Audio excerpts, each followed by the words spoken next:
All right, let's get started here. So what I'm working on is a new type of IMM tool that I've devised that I'm calling an IMM Expansion brush, and I'm going to show you guys how it works. I'm going to show you guys how to build one and what it's all about. So essentially what I've got here is I've got a series of parts, and they create this antenna slash fin structure, and I'm turning this into an IMM tool. Now, there's a couple of reasons that I'm really excited about this. Partly, it's because I've been talking to Mike over at XMD, and we've been talking about, how to implement more brush stuff. So what's really going on here, it's not so much the fin or the profile as much as the cutout. So, and then the protrusion. So what I'm going to do is I'm going to show you the brush. I've got a couple of brush samples, or I've got a sample of the brush. And then I'm going to show you how we construct it and how to break it down. So right now we're going to turn perspective off. We've got all our parts over here, and so on and so forth. So I've already made the brush. I've already tested it. I've done rough tests with the brush. Let me see here. I got to make sure I load the brush. There we go. Bam. So there's the brush, nice and tiny. For some reason it's drawing really small, so I may have to make this brush work properly. I may have to go back in and do some edits or figure out why it's doing what it's doing. But this brush draws like this, and then what we'll do is we'll go ahead and we'll split this off so that and I should have made sure that my cube that we were working on was separate. So we're going to split this guy off, and then these parts all have to go into a particular order. We'll flip this upside right, and we're going to go ahead and we're going to split these guys apart. We're going to take that off. We're going to split hidden, and then set this part. This part sets to negative Boolean, and the fins have to be below it. Yay! Now it's fighting me. I love it when that happens, don't you? Oh, there's my cube. My cube got in the wrong position. And then we have to grab this part here and split this guy off. So split hidden, and then pull that guy up above the Boolean, and bam. So with a really quick operation, we've got all the parts that we need for making our wing brush operate as a IMM expansion. So IMMs are pretty straightforward. Basically, it's a brush that you can apply different things to. And now there's a whole brush set I'm releasing that's been released with XMD. It's these port brushes and then some button brushes. For me, they're separate, but for XMD, they're going to come together. But I wanted to show you how I made them and why I made them. But let me show you one of the port brushes. So the port brushes are pretty straightforward. They operate in the same way. You draw them out, and in this case they're set to negative because they're applied to the wrong part. I also got it at a bit of an angle. That's going to mess me up, but I'm not going to worry about it too much. We're going to just orient this guy, and then that's going to be my master.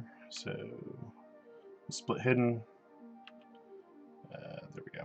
We'll set that to positive. So these ports, so I see a lot of ports and stuff on robotic things, and they're really kind of primitive, and they just don't work for me. I want a port that's far more complex and really shows off how a quick release port should work. And so what I'm going to do right now is I'm going to go ahead and I gotta hit auto group. Okay, there we go. So I gotta get this guy separate and this guy separate. These guys will stay the same. Split hidden, this guy has to go above the port, and then this guy has to get turned on. Why didn't that work? Oh, I moved the wrong part. Anyway, there we go. And then turn this on, bam. So there we have a kind of an advanced port that you can plug into an air hose into, and so on and so forth. So these are what these port brushes are. Now I'm not going to go through all of these because one of them, there's no reason to go through all of them. You're going to experiment with them. But they're all basically made the same way. You basically just have to hit auto group and separate the parts out according to the fit that you need. But what I am going to do is I'm going to show you how I make one for this purpose. And yeah, we're going to go over how to use it. So I made the fin brush. That's a new one because I really just want to kind of get into this really quickly. So what I'm going to do is I'm going to go ahead and delete the bits that I've added. We'll merge those down.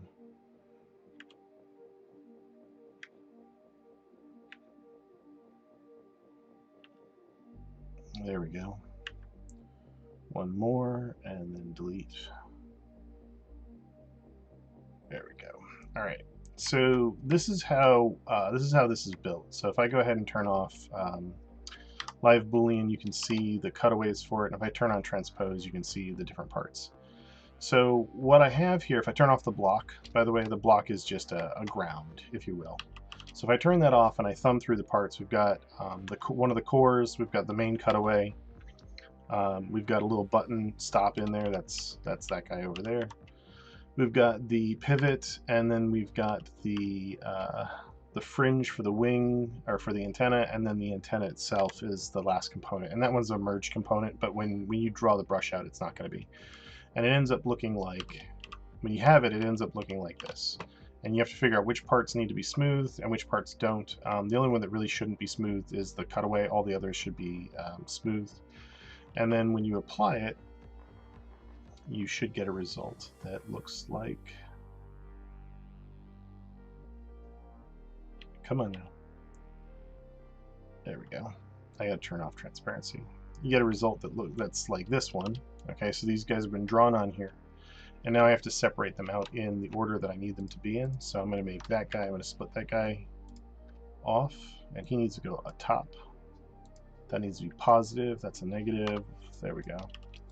So you can see how that already looks, and then we go ahead and split the core, or the main housing for the pivot. We're going to split that off. We're going to also we're going to put that above our main boolean, so we get the main cutout. And then we just want to go ahead and hit D for sub D preview, D for sub D preview, and then we can boolean this part. So, and before I boolean this onto this cube, just so you know, this cube's a little light for taking a boolean like this. It's always a good idea to turn ASMT off and give it a couple subdivisions, and then boolean that in. Then it'll be a little bit smarter. And I'm going to go for boolean with displayed subdivs.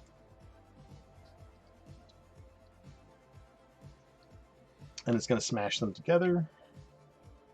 And then we've got our finished part. And you can see where the high res is, but if we didn't have some of this geometry in here, it wouldn't be all that great.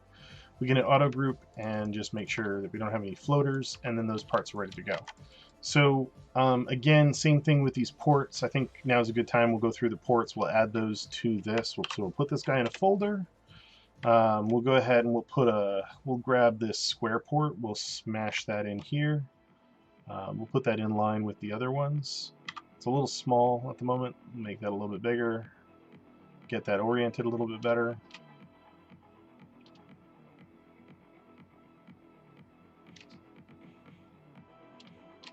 I think this is backwards. This may be one of the few ones where I need to really pay attention to how it's drawn. I'm going to smush that in here. Yeah, that looks cool. We're getting a nice set of overlaps. We're going to scale that down just a tiny bit. I don't mind the overlaps, but yeah. So we're going to go ahead and split these guys apart. So we're going to do split hidden. We're going to go ahead and go to our object here. We're going to go ahead and split this off. So that's split hidden. Yeah, this guy is our negative, so we put that up top. And you can see how that presents this nice finished insert, so we can plug a 3-layer USB in there. We can, of course, smooth this one off. And then we've got that nice port, and it's all built and ready to go.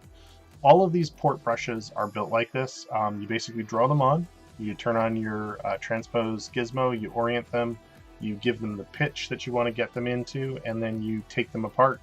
And these are IMM expansions. Um, I'm hoping that we're going to see more of this kind of stuff, but this is the kind of stuff that I usually end up building for myself, because I have tools like this where I want them to be more compound or complex. Um, it's you just got to pay attention to the things that you need and figure out if the tool is going to do the job that you need it to do to get, you know, to this as a result. So there is there's a lot of options with this. I can see this for certain types of anything that's got an inset and then a protrusion basically is going to have this. Certain types of triggers, certain types of buttons, anything that's kind of recessed and applied in, it's all going to operate like this. So these ports, not this fin. This fin is for me. But these ports here, these guys are all going to be with the XMD toolkit, and you can pick them up. Also, I don't think I don't have the buttons loaded. I'm not going to go get those right now.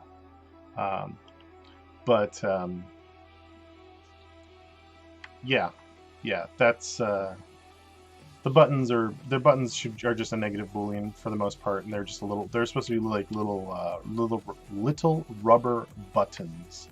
But this kind of thing really works for me because, you know, when I'm building a model and I need antennas, I want them to look cool. This sort of recess in the housing where it intrudes, it protrudes and it intrudes, or it recesses and protrudes out of the surface. This kind of thing really is exciting. This is the kind of stuff that I look for. I'm trying to get it to render not dark, but it doesn't really matter. There you go. Yeah, and that to me just looks really neat, and it'll read really nicely in a model. And actually, it'll look cool if I turn perspective on. And we'll do like this. So if these were on a ship or even a robot or a piece of armor or something like that, or even something on the outside of a building, they look pretty cool. They're going to show light really nicely. In fact, if we go to let's try. I never used that one. Let's try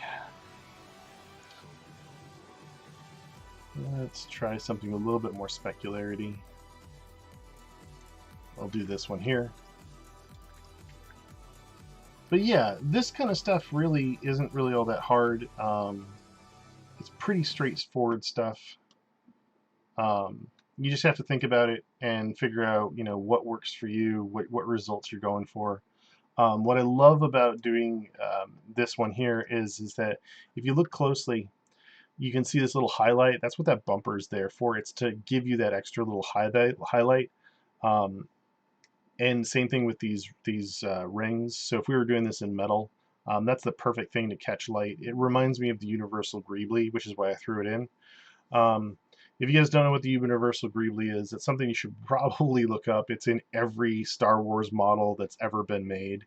I actually think I have a set of universal greeblies in ZBrush. I have to go look. I have to go collate all my brushes now. But for me, this is the kind of thing that gets me excited about making these kinds of models. Is basically just, you know, figuring out how to make things look really cool, getting all these spaces that make sense. I think what I may end up doing too is I may end up putting a piece of trim around the top, but I don't really know as if I want to do that. Because I like how it's fitting into this, but this is applied to a flat surface. So if we, you know, here, let me try this real quick. Let's go ahead and we're gonna delete this stuff because we can, and we're gonna go ahead and delete these guys too. You're probably thinking, oh my god, the madness. No, what I'm gonna do is I'm gonna go ahead and I'm going to shape this cube a little bit. Oh, that's why my brush is having problems. I was wondering why I was having trouble with my brush. I need to change my brush size. Really good tip. So this model here is 100 millimeters. This cube should be 100 millimeters. I'm going to double check that right now. Scale Master. So it's 10 centimeters, which should be 100 millimeters. 10, damn it. Yeah, so 10 centimeters is 100 millimeters. For those of you that are American and don't know metric like myself, I'm learning it. There we go. Now my brush makes sense. Now I don't have to change the size. Since I mentioned it though, let me tell you this. I work in real world scales with my models. So you want to go, if you need to edit your brush size, you go to Preferences, and then you go to Draw, and then you can change your dynamic brush size. And I would almost always recommend maxing out your brush size slider here, because I want my brush to be bigger and smaller than my object. So we're gonna do a couple quick things. We're just basically gonna, I'm gonna use a slider for this because I just want to get this to be rounder. I don't want it to be too round. Turn off perspective. Ugh. I just want a curve on the top, really. I want to see how the brush operates on a curved surface. That'll work. And in this case, we're gonna go ahead and Dynamesh this too. We're gonna trim it down because I hate these round edges. Like, I love rounded stuff, but it's just looking at that just bugs me, and it's just this contour that I'm concerned about because we're just trying to show how the brush will work in a situation where you're going to have a contour. So we're going to go ahead and we're going to Dynamesh it, polish and project. Probably made it too dense. Oh wow, okay, I got lucky. All right, so let's see here. So we're going to go ahead and we're going to slap. Now I know this works for the port brushes. I've already done this test a couple of times. In fact, these port brushes were all built in association with the sphere, but this antenna is a new animal. So we're going to go ahead and draw these guys out. I'm going to draw them low on the curve because they seem to rise up. Sitting a little high, but that's why you have your transpose gizmo. You can adjust it to match or meet your needs, which is what we're going to do. There we go. Everything should work great from here. So we're going to go ahead and split hidden, clear the mask, in case I need to, auto group. We're going to go ahead and keep those guys together, but split hidden, and split hidden, and then I just need to pull these guys up top, make that a negative, apply everything. So there you go. So we know that this is going to work for a contoured surface. It's going to work fairly well. I'm actually going to, because I don't want to move all the other parts, we're going to go ahead and we're going to move this guy. This guy, we can move this around quite a bit. Now you're going to see failure when you get around there. That's not horrible, honestly. If you needed to throw that away or you wanted to move that part, you can. But you can see I can take this up pretty far because I built clearance into it, and actually that's kind of cool to me. That feels like it's very streamlined. I'm going to go ahead and sub-D preview those and these because I want them to look cleaner while I'm working on them. Let's go the other way. We'll go the other way hard in the paint. We'll pull that way up here. So this is kind of, now I'm breaking my clearance here. We can always adjust the clearance. I can show you how to do that in a second. But you can see that, depending on the position I'm in, I'm going to go all the way around. I'm going to go pretty high. So these guys are hyperextended for antennas. I don't think I'd ever use them that way. They're not designed that way. You can see they mostly work. They're starting to break though. If we do have a clearance issue like this, by the way, it's really an easy fix. We're going to go back to our Boolean section. Whoops. We're going to go back to our Boolean part. We'll turn off everything. We'll turn on solo. I've got solo turned on here. I'm going to go ahead and click on this little vert here, and then we're going to go ahead and mask the top, or reverse mask the top portion, and then just pull it up so we have clearance. And of course, we could have scaled that. We could scale that out, By the way, this part, because it's all hard edges and stuff, and I'm going to change my material too. Um, because it's all hard edges and stuff, I wouldn't use smooth on this. I've got it partially creased, but not completely. But yeah, if these guys needed to stand straight up for some reason, based on the curve, we could do that. And of course, we can always do, say, for instance, some clipping. So we can come in here and just sort of say, hey, we want this to have a more aggressive curve. Again, this still works for the most part. In fact, we could probably take this quite a ways down or curve this quite significantly. So I'm going to go ahead and do that. This is gonna hurt. We're gonna really whack that. There we go. So you can see it still functions pretty well. It's partly because the parts are embedded quite deeply, and again, we're looking for that sort of feeling to the Boolean expansion, and it gives us a pretty good result. So there you go. So the port brushes with XMD are going to be they're technically IMM brushes. They operate just like regular IMM brushes. But if you expand them out and use the Boolean system, the folders in the Boolean system properly, you can get a range of really nice results. You can make very complex things very quickly. And I'm hopefully going to be making more brushes like this with XMD in the future. I'm also I'm trying to get Mike, I'm trying to find some free time to do this with Mike, where we're going to take a look at this kind of stuff that I'm developing, and maybe talk about how this is going to affect brush development for XMD. These The only downside to these is that they're very specific, which means that they can be a little tricky to use in everyday cases. However, because I'm doing a lot of hard surface stuff recently, robots and spaceships and whatever, this is exactly the kind of thing that I need. And if I was building a piece of armor for a character or armor for a spaceship, and I needed parts like this, this would save me lots and lots of time. So we're going to keep exploring this concept and keep talking about it. I encourage you guys to subscribe. Please share my stream. I'm trying to grow my stream again. I'm going to be doing more content here. Also, if you're going to post questions, please, I encourage you to post questions and get involved with me and let me know things you'd like to ask questions about. I am private tutoring from time to time, but I don't have anybody signed up right now. Most of what I'm doing is just stuff for XMD and my personal work. Actually, that's not entirely true. I do have a couple contracts. But you guys can talk to me freely. I will definitely answer questions as I see them. I'll probably answer them from stream to stream. And also, while my website for Bad Tentacles Studio is not ready to go up yet, I will be telling you guys more about it as I produce products or develop kits or what have you. Most of my brush stuff is probably going to be found through XMD because I'm going to be working with them in the future.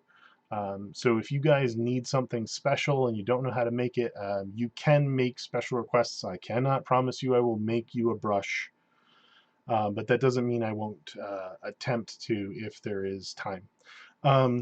Again, I wanted to show you these guys. I wanted to give you guys a really good idea of what's possible. It's not complicated. It's just you got to think through your process. And if you look at the build kit is relatively straightforward. In fact, we're going to do a quick render here of the parts. We'll turn off the cube. Well, we're going to leave the cube on. But